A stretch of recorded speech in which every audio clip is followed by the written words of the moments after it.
नमस्कार विद्यार्थी मित्रांनो, ज्ञानदीप अकॅडमीमध्ये तुम्हा सर्वांचं परत एकदा स्वागत आहे।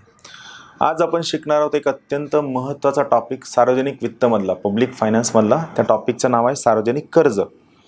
तुम्हाला आठवत असेल, मी तुम्हाला बजेट शिकवत असताना एक सोपं चार्ट आठवण्याचा प्रयत्न करा। त्यात मी काय सांगितलं होतं, अर्थसंकल्प या बाजूला असते अर्थसंकल्पीय कमाई, या बाजूला असतो अर्थसंकल्पीय खर्च, कमाई आणि खर्च। मग ही कमाई परत दोन प्रकारची असते। एक असते महसुली कमाई, जी सरकारला थोड्या थोड्या टाइम इंटरवल नंतर पुन्हा पुन्हा मिळत जाते। दुसरी असते भांडवली कमाई, जी काय असते लॉंग टर्म असते, वन शॉट असते, जी सरकारला एकदाच मिळते। मग या भांडवली कमाईमध्ये चार कॉम्पोनेंट होते। पहिला कॉम्पोनेंट होता तो होता मालमत्ता विक्री, दुसरा होता निर्गुंतवणूक, तिसरा होता कर्ज वसुली आणि चौथा होता कर्ज उभारणी। तर सरकार जेव्हा कर्ज घेतं त्याला आपण काय म्हणतो, कर्ज उभारणी किंवा सार्वजनिक कर्ज हा शब्द वापरतो। तर इथे लक्षात घ्या, जेव्हा मी तुम्हाला सार्वजनिक कर्ज हा टॉपिक शिकवणार आहे, त्याचा अर्थ आहे सरकारने घेतलेलं कर्ज आणि इतर सरकारचे देणं, याला आपण काय म्हणतो, सार्वजनिक कर्ज या नावाने ओळखतो। तर या ठिकाणी आपण पब्लिक डेट, सार्वजनिक कर्ज हा टॉपिक शिकणार आहोत। एक एक मुद्दा आहे, छोटा आहे, इंटरेस्टिंग टॉपिक आहे। शक्यतोवर हे कुणीही शिकवत नाही, मात्र आपल्या सिलेबसमध्ये खूपदा हा टॉपिक मेन्शन केला आणि यावरती प्रश्न विचारण्याची संख्या वाढत आहे, म्हणून आपण या टॉपिकला थोडंसं जास्त समजून घेणार आहोत। चला सुरू करूया। सगळ्यात अगोदर सरकारच्या करेतर महसूल, करेतर म्हणजे काय, कर सोडून इतर, करांच्या व्यतिरिक्त, टॅक्सेसच्या व्यतिरिक्त जो इतर महसूल आहे, जी इतर कमाई आहे, याला आपण करेतर महसूल असं म्हणतो। तर सरकारच्या करेतर महसुलामध्ये सार्वजनिक कर्ज हा एक अत्यंत महत्त्वाचा स्रोत आहे, महत्त्वाचा सोर्स आहे। म्हणजे टॅक्सेस सोडून सरकारला जे महसूल मिळतं, त्या सर्व महसुलापैकी एक महत्त्वाचा सोर्स काय आहे, सार्वजनिक कर्ज, सरकारने घेतलेलं कर्ज। याबद्दल आपण विस्तृतपणे शिकणार आहोत। चला, आता हे जे सरकारी कर्ज आहे, सरकारने घेतलेलं कर्ज, याचं विभाजन सार्वजनिक कर्ज आणि इतर देणी या दोन ग्राउंड खाली घेतलं जातं। मग इतर देणी म्हणजे नेमकं काय, म्हणजे आपल्याला तर फक्त सरकारी कर्जच माहिती आहे, मग सरकारी कर्जाच्या व्यतिरिक्त सुद्धा काही आहे का, तर ते आपल्याला कसं काय माहित नाही का, कारण आपण त्यामध्ये कधी जात नाही। त्याचा अर्थ काय की सरकारी कर्जाच्या व्यतिरिक्त काही इतर देणी आहेत ज्यावर आपण काम करणं गरजेचं आहे। नेमकं काय आपण पाहणार आहोत। तर पहा, सरकारी कर्ज, सरकारने घेतलेलं कर्ज हे दोन प्रकारचं असतं। पहिलं असतं सार्वजनिक कर्ज, दुसरं असतं इतर देणी। सार्वजनिक कर्ज ज्याला आपण पब्लिक डेट असं म्हणतो, इतर देणी याला आपण अदर लायबिलिटीज असं म्हणतो। मग हे जे सार्वजनिक कर्ज आहे, यात काय काय येतं, त्यामध्ये येतं, पहिले येतं सार्वजनिक कर्ज पब्लिक डेट, जे अंतर्गत कर्ज असतं। दुसरं असतं बाह्य कर्ज, देशाच्या बाहेरून घेतलेलं कर्ज, ज्याला आपण काय म्हणतो एक्सटर्नल डेट या नावाने ओळखतो। आता आपण काय करूया, एक एक गोष्ट समजून घ्या। इथे ॲक्च्युली इंटरनल डेट हा शब्द आहे, इंटरनल डेट अंतर्गत कर्ज, सार्वजनिक कर्ज हा वरतीच आहे, अंतर्गत कर्ज या ठिकाणी आहे बाह्य कर्ज। आपण एक एक मुद्दा समजून घेऊया। तर सरकारी कर्जामध्ये काय काय येतं, सरकारी कर्जामध्ये येतं सार्वजनिक कर्ज प्लस इतर देणी, हे आपण विस्तृतपणे शिकणार आहोत। यासोबत इथं काय येतं, सार्वजनिक कर्ज म्हणजे वरचा मुद्दा, यात काय येतं, दोन प्रकारचं कर्ज असतं। पहिलं असतं अंतर्गत कर्ज, दुसरं असतं बाह्य कर्ज। देशाच्या बाहेरून घेतलेलं कर्ज म्हणजे बाह्य कर्ज आणि देशाच्या अंतर्गत घेतलेलं कर्ज म्हणजे अंतर्गत कर्ज।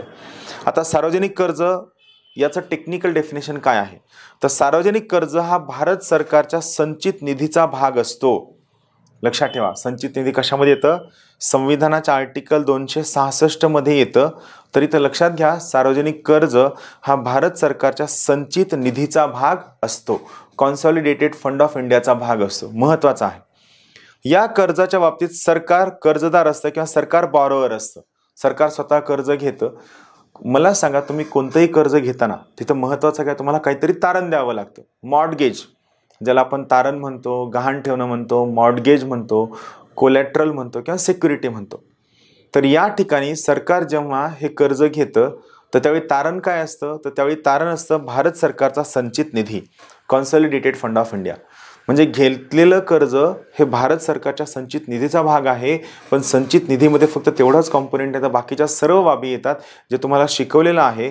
तर तो सर्व भाग येत असताना मग या ठिकाणी भारत सरकारचा संचित निधी हाच काय असतो, तारण असतो किंवा मॉर्टगेज असतो। आपण पाहूया हे नेमकं काय आहे।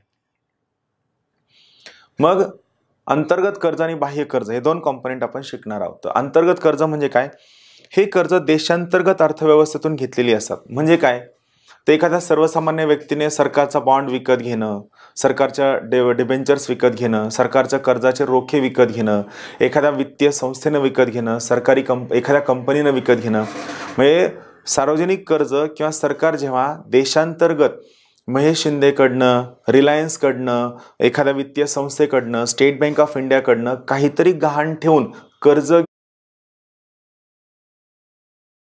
इथं लक्षात घ्या, सरकार जे अंतर्गत कर्ज घेतं किंवा देशांतर्गत कर्ज घेतं हे सरकार कुणाकडनं घेऊ शकतं? व्यक्तीकडनं घेऊ शकतं, वित्तीय संस्थेकडनं घेऊ शकतं, कॉर्पोरेट महामंडळांकडनं घेऊ शकतं, मोठ्या मोठ्या कंपन्यांकडनं घेऊ शकतं. फक्त नियम काय आहे, हे कर्ज सरकारने देशांतर्गत घ्यायला हवं. म्हणून याला आपण काय म्हणतो, याला आपण अंतर्गत कर्ज किंवा इंटरनल डेट हा शब्द वापरतो. देशातील व्यक्ती, वित्तीय संस्था यासोबतच इतर संस्थांकडून कर्ज उभारलं जातं, कर्ज घेतलं जातं. मग हे जे अंतर्गत कर्ज आहे हे त्याच्या मुदतीनुसार, मुदत म्हणजे काय, मॅच्युरिटी पिरियड. मॅच्युरिटी पिरियड म्हणजे काय, तुम्ही किती दिवसांसाठी कर्ज घेतलेलं आहे. मग जेवढ्या दिवसांसाठी तुम्ही कर्ज घेतलेलं आहे तेवढ्या दिवसाची मुदत संपल्यानंतर तुम्हाला कर्जावरचं व्याज आणि कर्जावरची मुद्दल दोन्हीची परतफेड करायची आहे. तर तुम्ही जेवढ्या मुदतीसाठी कर्ज घेतलेलं आहे त्याला आपण मुदत असं म्हणतो. कर्ज विशिष्ट मुदतीची असतात. सरकारने अंतर्गत घेतलेल्या कर्जाच्या 3 मुदती असतात. सगळ्यात पहिलं असं लघु मुदत, शॉर्ट टर्म लोन. जेव्हा सरकार 1 वर्षासाठी लोन घेतं त्याला म्हणायचं शॉर्ट टर्म लोन किंवा लघु मुदतीचं कर्ज. दुसरं आहे मध्यम मुदतीचं कर्ज, मीडियम टर्म. जेव्हा सरकार घेतलेल्या कर्जाची मुदत 1 ते 7 वर्ष असते याला म्हणायचं मध्यम मुदतीचं कर्ज. तिसरं आहे दीर्घ मुदतीचं कर्ज. जेव्हा सरकार हे घेतलेलं कर्ज 7 वर्षांपेक्षा जास्त कालावधीसाठी घेतं, जेव्हा सरकार हे घेतलेलं कर्ज 7 वर्षांपेक्षा जास्त कालावधीसाठी घेतं तेव्हा त्याला आपण म्हणतो दीर्घ मुदतीचं कर्ज. राहील लक्षात, 3 टप्प्यात कर्ज असतात मॅच्युरिटी पिरियडनुसार. 1 वर्षापर्यंत जर असेल तर शॉर्ट टर्म, 1 वर्ष ते 7 वर्ष असेल तर मीडियम टर्म, आणि जेव्हा सरकारनं घेतलेलं कर्ज 7 वर्षांपेक्षा जास्त कालावधीसाठी असेल त्याला म्हणायचं लॉंग टर्म पब्लिक डेट, दीर्घ मुदतीचं सरकारी कर्ज. आता लक्षात ठेवा, सरकार बाजारामधनं, मार्केटमधनं जो कर्ज घेतं ते मध्यम आणि दीर्घ मुदतीची असतात. इथं मी स्टार मार्क करतो कारण यावर प्रश्न नक्की विचारला जाऊ शकतो. सरकारने मार्केटमधनं घेतलेले जे कर्ज आहेत हे दीर्घ किंवा मध्यम मुदतीचे असतात. विकून कर्ज घेतं म्हणजेच काय, तर सरकार ही कर्ज घेत असताना गहाण काय ठेवतं, गव्हर्नमेंट सिक्युरिटीज गहाण ठेवतं. यामधलं एक महत्त्वाचा मुद्दा आहे ट्रेजरी बिल्स. यालाच आपण काय म्हणतो, टी बिल्स असं म्हणतो. मी तुम्हाला अर्थसंकल्पीय तूट ही संकल्पना शिकवत असताना ट्रेजरी बिल म्हणजे काय शिकवलेलं आहे. ट्रेजरी बिल काय आहे तर तुम्हाला साधा कन्सेप्ट सांगितलेला आहे. परत ते 4-5 वाक्य रिपीट करतो. ट्रेजरी बिल हे गुंतवणुकीचं साधन आहे, पहिला मुद्दा. ट्रेजरी बिल हे मनी मार्केट इन्स्ट्रुमेंट आहे, दुसरा मुद्दा. म्हणजे काय, तर ज्या गुंतवणुकीच्या साधनांचा मुदत कालावधी 1 वर्षापेक्षा कमी असतो त्याला आपण मनी मार्केट इन्स्ट्रुमेंट असं म्हणतो. ट्रेजरी बिलचा मुदत कालावधी 1 वर्षापेक्षा कमी असतो. ट्रेजरी बिल हे एक वचन चिठ्ठी आहे, प्रॉमिसरी नोट आहे. ट्रेजरी बिल हे डिस्काउंटेड फेस व्हॅल्यू सहित, जेवढा आकडा वरती मांडलेला आहे त्यापेक्षा कमी पैशांमध्ये ते विकले जातात. Treasury bill reserve bank of India issue करते सरकारच्या वतीनं. तर सरकार हे बिलं विकून कर्ज उभारतात. यांचा मुदत कालावधी 14, 91, 182 आणि 364 दिवस असतो. 365 का नसतो, कारण 365 दिवस म्हणजे 1 वर्ष आणि मनी मार्केटचा नियम आहे की 1 वर्षापेक्षा कमी मुदत असावी. यामध्ये 14 दिवसांवालं जे ट्रेजरी बिल आहे याला आपण इंटरमिडिएट ट्रेजरी बिल, पैसे उभे करण्याची साधनं आहे. यासोबत सरकार काही स्पेशल सिक्युरिटी विकून सुद्धा पैसे उभे करतं. स्पेशल सिक्युरिटी, आता स्पेशल सिक्युरिटी हा एक स्पेसिफिक वर्ड आहे जो सरकार खूप रेअर कंडिशनमध्ये वापरतो. Special security. स्पेशल सिक्युरिटीबद्दल काही 4 गोष्टी सांगतो, व्यवस्थित लक्ष देऊ नये का, महत्त्वाचं आहे. स्पेशल सिक्युरिटी हे क्रेडिट कार्ड सारखे असतात. पहिलं वाक्य लक्षात ठेवा, स्पेशल सिक्युरिटीज हे क्रेडिट कार्ड सारखे असतात. पहिला महत्त्वाचा मुद्दा. या स्पेशल सिक्युरिटीजमध्ये सरकारनं किती खर्च करावं अशी कोणतीही खर्चाची मर्यादा स्पेशल सिक्युरिटीजवरती नसते. याच्या अंतर्गत सरकार कितीही पैसे बॉरो करू शकतं. महत्त्वाचा मुद्दा, स्पेशल सिक्युरिटी सरकार खूप स्पेसिफिक अपवादात्मक परिस्थितीमध्ये वापरतं. स्पेशल सिक्युरिटी हे पैसे उभे करण्याचं रेग्युलर किंवा नियमित साधन नाही. जेव्हा सरकारला अचानक काही महत्त्वाच्या पैशांची गरज पडते त्याच वेळी सरकार स्पेशल सिक्युरिटी वापरू शकतं. आणि सगळ्यात महत्त्वाची गोष्ट, स्पेशल सिक्युरिटीचा मुदत कालावधी हा खूप जास्त असतो. लक्षात ठेवा, स्पेशल सिक्युरिटीचा मुदत कालावधी हा खूप जास्त असतो. तर हे स्पेशल सिक्युरिटी विकून सुद्धा सरकार कर्ज उभारणी करतं. सोबतच सरकार काही आंतरराष्ट्रीय संस्थांना बिनव्याजी रुपया प्रतिभूती रुपी सिक्युरिटी विकून कर्ज उभारतं. आता रुपी सिक्युरिटी काय याच्याबद्दल मी सेपरेट शिकवणार आहे, त्यावेळेस आपण पाहूया. तर सरकार काय करते, या रुपी सिक्युरिटी विकून सुद्धा कर्ज उभारतं. यामध्ये काही महत्त्वाच्या आंतरराष्ट्रीय संस्थांकडून कर्ज उभारलं जातं, जसं की इंटरनॅशनल मॉनिटरी फंड आहे, वर्ल्ड बँक आहे, एशियन डेव्हलपमेंट बँक आहे, आंतरराष्ट्रीय कृषी विकास निधी, या सगळ्या आंतरराष्ट्रीय वित्तीय संस्थांकडनं सुद्धा उभं केलं जातं, जे सरकारी कर्जाचा भाग आहे. रुपी सिक्युरिटीचं एक बेस्ट एक्झाम्पल आहे, जे आहे मसाला बॉन्ड. हा शब्द लक्षात ठेवा, मसाला बॉन्ड हे रुपी सिक्युरिटीचं एक एक्झाम्पल आहे. याबद्दल मी शिकवणार आहे की नेमकं ते कसं काम करतं. आता हे काय झालं, हे झालं सार्वजनिक कर्ज. मग त्यात आणखीन एक दुसरा शब्द होता, तो होता त्यामध्ये एक शब्द आहे बाह्य कर्ज. तर ते हे शिकवतो अगोदर. सरकार जेव्हा परकीय नागरिक, परकीय देश, परकीय वित्तीय संस्था यांच्याकडनं कर्ज घेतं, याला आपण परकीय कर्ज किंवा एक्सटर्नल डेट असं म्हणतो. बाह्य कर्ज, परकीय कर्ज किंवा बाह्य कर्ज. आता महत्त्वाचा एक शब्द होता अदर लायबिलिटीज, हा एक शब्द होता. पहा, मी तुम्हाला परत त्या ठिकाणी घेऊन येतो. इथे लक्षात घ्या, जे सार्वजनिक कर्ज आहे हे दोन प्रकारचं असतं. एक असतं सरकारी कर्ज, दोन प्रकारचं असतं. एक असतं सार्वजनिक कर्ज, दुसरं असतं इतर देणी. सार्वजनिक कर्ज दोन प्रकारचं असतं, जे आपण आत्ता पाहितलं. एक आहे अंतर्गत कर्ज, दुसरं आहे बाह्य कर्ज. आता आपण इतर देणी म्हणजे अदर लायबिलिटीज पाहूया, यात काय काय येतं पहा. तर इतर देणी कशाचा भाग आहे, तर भारताच्या सार्वजनिक लेखेचा भाग आहे, पब्लिक अकाउंट ऑफ इंडिया. लक्षात घ्या, म्हणजे जे सार्वजनिक कर्ज आहे हा कशाचा भाग आहे, संचित निधीचा भाग आहे. इतर देणी कशाचा भाग आहे, पब्लिक अकाउंट ऑफ इंडियाचा भाग आहे. हा शब्द महत्त्वाचा आहे, पब्लिक अकाउंट ऑफ इंडियाचा भाग आहे. मग यात काय येतं, तर सरकारने बँकर म्हणून काम करताना जे पैसे मिळवलेत ते सर्व सरकारच्या इतर देणीचा भाग आहे, पब्लिक अकाउंट ऑफ इंडियाचा भाग आहे. यात काय काय येतं पहा. छोट्या बचती, स्मॉल सेव्हिंग, हवं तर लिहून घेतलं तरी हरकत नाही, पण व्यवस्थित लक्ष देऊ नये का. इतर देणीमध्ये काय काय येतं, स्मॉल सेव्हिंग, इंदिरा विकास पत्र, किसान विकास पत्र, पोस्ट ऑफिस बचत पत्र, हे सर्व याचा भाग आहे. त्यानंतर तुमचे प्रॉव्हिडंट फंड आणि इतर जे पैसे कटतात, भविष्य निर्वाह निधी, ते याचा भाग आहे. त्यानंतर राखीव निधी, रिझर्व्ह फंड्स. त्यानंतर डिपॉझिट्स अँड ॲडव्हान्सेस. त्यानंतर सस्पेन्सेस अँड मिसेलेनियस आणि परतावा, रेमिटन्सेस. सरकारचं सेव्हिंग अकाउंटमधले असणारे पैसे हे सर्वच्या सर्व इतर देणीचा भाग आहे. सार्वजनिक लेख्यामधनं पब्लिक अकाउंटमध्ये निधी उचलल्यास ते कर्ज न म्हणता त्यांना फक्त देणी म्हणलं जातं, लायबिलिटीज. म्हणजे आता पब्लिक अकाउंटमध्ये जे पैसे जमा झालेले आहेत, या पब्लिक अकाउंटमधनं जर सरकारनं पैसे उचलले तर त्याला सरकारवरील कर्ज म्हणलं जात नाही. परत एकदा सांगतो, सरकारने जर समजा पब्लिक अकाउंटमधनं पैसे उचलले तर त्या पब्लिक अकाउंटमधनं उचललेल्या पैशांना आपण कर्ज म्हणत नाही, तर त्याला आपण सरकारचं इतर देणी असं म्हणतो. इतर देणी म्हणजे अदर लायबिलिटीज. कारण ह्या रकमा जनतेच्या असतात, ज्या कालांतराने परत कराव्याच लागतात, म्हणून याला आपण काय म्हणतो, इतर देणी हा शब्द वापरतो.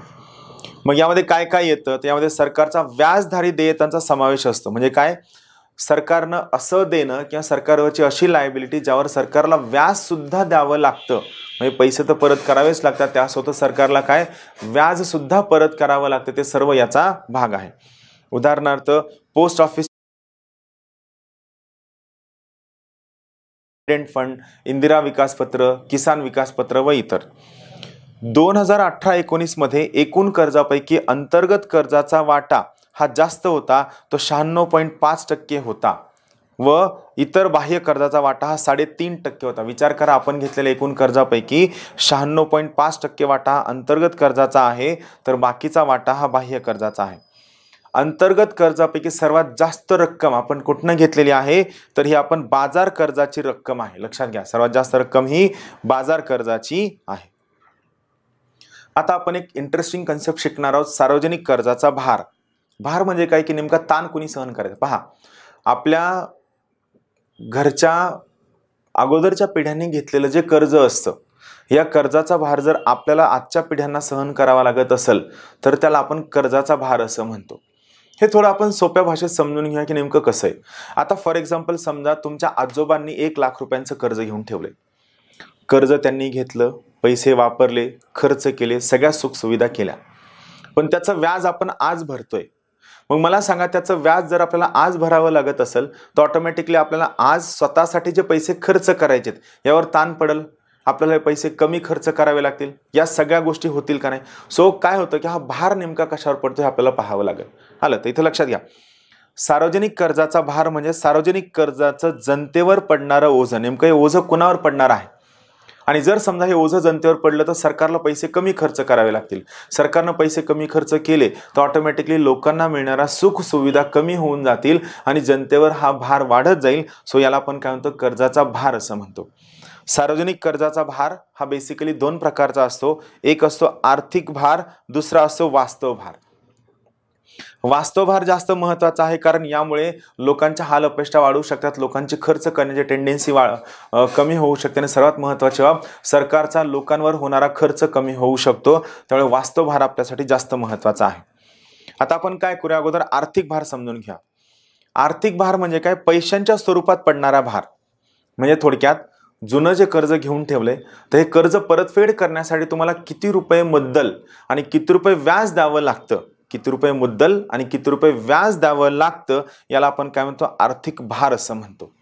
राहील लक्षात. कर्जाची परतफेड करण्यासाठी मुद्दल व व्याजासाठी द्यावे लागणारे पैसा रुपी ओझे, म्हणजे नेमकं तुम्हाला किती द्यावं लागतं याला आपण काय म्हणतो, आर्थिक भार असं म्हणतो. पण हे पैसे दिल्यामुळे तुमच्या इतर आर्थिक ऍक्टिव्हिटीवर काय परिणाम होतो त्याला आपण काय म्हणतो, वास्तव भार असं म्हणतो. वास्तव भार म्हणजे सार्वजनिक कर्जामुळे किंवा सरकारने घेतलेल्या कर्जामुळे लोकांची बचत, त्यानंतर त्याचा पैशांचा वापर, उपभोग आणि अर्थव्यवस्थेची उत्पादकता यावर जो अनुकूल व प्रतिकूल परिणाम होतो याला आपण वास्तव भार असं म्हणतो. म्हणजे नेमका काय परिणाम झालाय हा आपण यामध्ये मोजून काढतो. अर्थव्यवस्थेमध्ये उत्पादन वाढ घडून आली, लोकांचं उत्पादन व बचत वाढलं, उपभोग वगैरे घटकात वाढ घडून आल्यास सार्वजनिक कर्जाचा वास्तव भार अनुकूल ठरतो असं म्हणलं जातं. म्हणजे ते योग्य आहे. सरकारने घेतलेल्या कर्जाचा जनतेला फायदा झालाय, लोकांची बचत होतीये, उपभोग वाढतोय, उत्पादकता वाढते आणि अर्थव्यवस्थेला फायदा होतोय, तर वास्तव भार कसा आहे, अनुकूल आहे.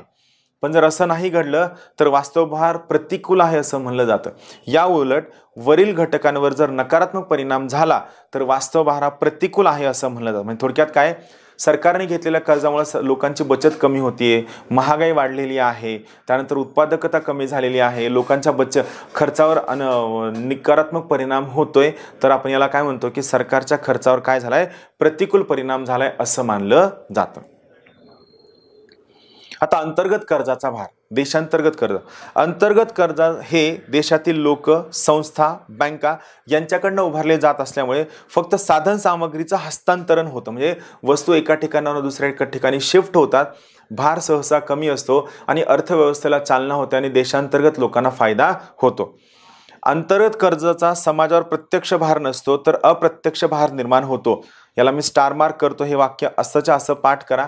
यावर STI मुख्य आणि राज्यसेवा मुख्यमध्ये नक्की प्रश्न येऊ शकतो. लक्षात ठेवा, अंतर्गत कर्जाचा समाजावर प्रत्यक्ष भार नसतो तर अप्रत्यक्ष भार असतो.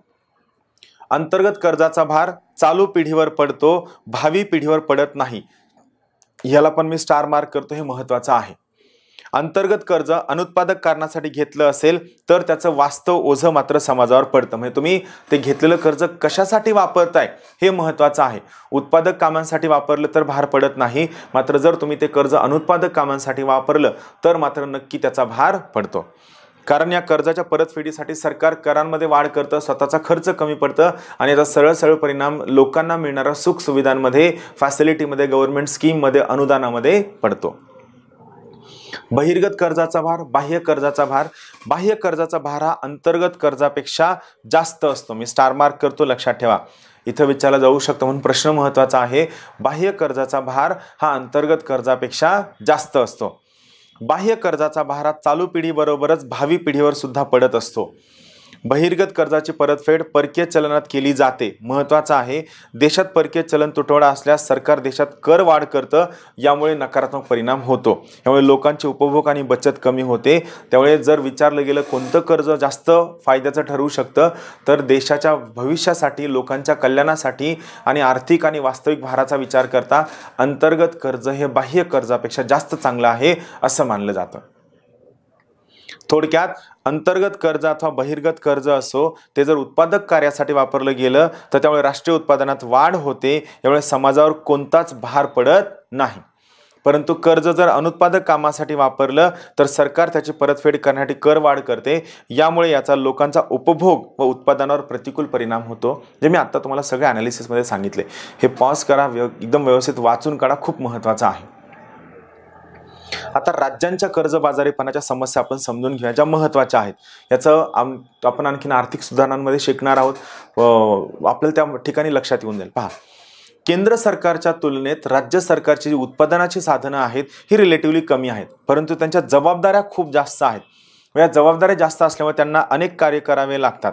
विविध कार्य करण्यासाठी वित्तीय साधन सामग्रीची उणीव भासते आणि यामधनं काय होतं, ऑटोमॅटिकली त्यांचा कर्जबाजारीपणा वाढतो. राज्यांच्या उत्पन्न व खर्चातील तूट भरून काढण्यासाठी यांना कर्ज काढावं लागतं. परिणामी राज्यांची कर्जबाजारीपणाची समस्या वाढते.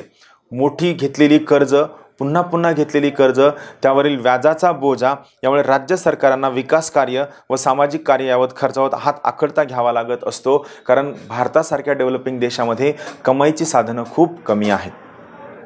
राज्याच्या वित्तीय क्षेत्रातील केंद्रांचा हस्तक्षेप थांबवावा अशा प्रकारच्या मागण्याहून केंद्र व राज्यामध्ये वाद सुद्धा उद्भवतात, जो सध्या जीएसटीच्या वादाबद्दल सध्या सुरू आहे. कर्ज सुधारणा, राजकोषीय तूट काय असते ही कमीत कमी असावी. आपण FRBM कायदा शिकलेलो आहोत, त्यामध्ये आपण सगळं पाहितलेलं की सरकारने नेमकं काय उपाययोजना कराव्या. इथे लक्षात घ्या, राजकोषीय तुटीमध्ये काय लक्षात ठेवायचं, सरकारची कर्जाची गरज म्हणजे राजकोषीय तूट. 10वा वित्त आयोगाने सांगितलेले हे 1995 ते 2000 आहे. राज्यांनी कर्जाचा वापर अनुत्पादक उपक्रम सोबतच महसुली तुटीचा भरणा करण्यासाठी वापरू नये. स्पेसिफिकली विचारू शकतात म्हणून मी स्टार मार्क करतो. 10व्या वित्त आयोगाने सांगितलेले की राज्यांना मिळालेले जे कर्ज आहे हे त्यांनी नॉन प्रोडक्टिव्ह गोष्टी व तुटीचा अर्थभरणा करण्यासाठी वापरता कामा नये. 12व्या वित्त आयोगाने काही महत्त्वाच्या बाबी सुचवल्यात. पहिला आहे डेट स्वॅप स्कीम, हे आपण ऑलरेडी पाहितलेलं आहे. राज्याची कर्ज पुनर्रचना कार्यक्रम सुरू करावा. FRBM कायद्याची कडक अंमलबजावणी करावी. राज्यांच्या कर्जाचा व्याजाचा दर हा लिबोरसोबत जोडला जावा आणि राज्यांच्या कर्जाची मर्यादा ठरविली जावी, तर आपल्याला लॉंग टर्ममध्ये फायदा होईल. तर या ठिकाणी आपण थांबूया. सार्वजनिक कर्जाबद्दल आपण पाहितलेलं आहे, थोडं इंटरेस्टिंग आहे. आता एक एक मुद्दा आपण शिकत चाललेलो आहोत. खूप गोष्टी तुम्हाला कळत जातील. होलिस्टिकली तुम्हाला एका ठिकाणी याचं चित्र मिळून जाईल. तर आपण भेटूया पुढच्या लेक्चरमध्ये. तोपर्यंत सर्वांना खूप खूप शुभेच्छा. धन्यवाद. थँक्यू.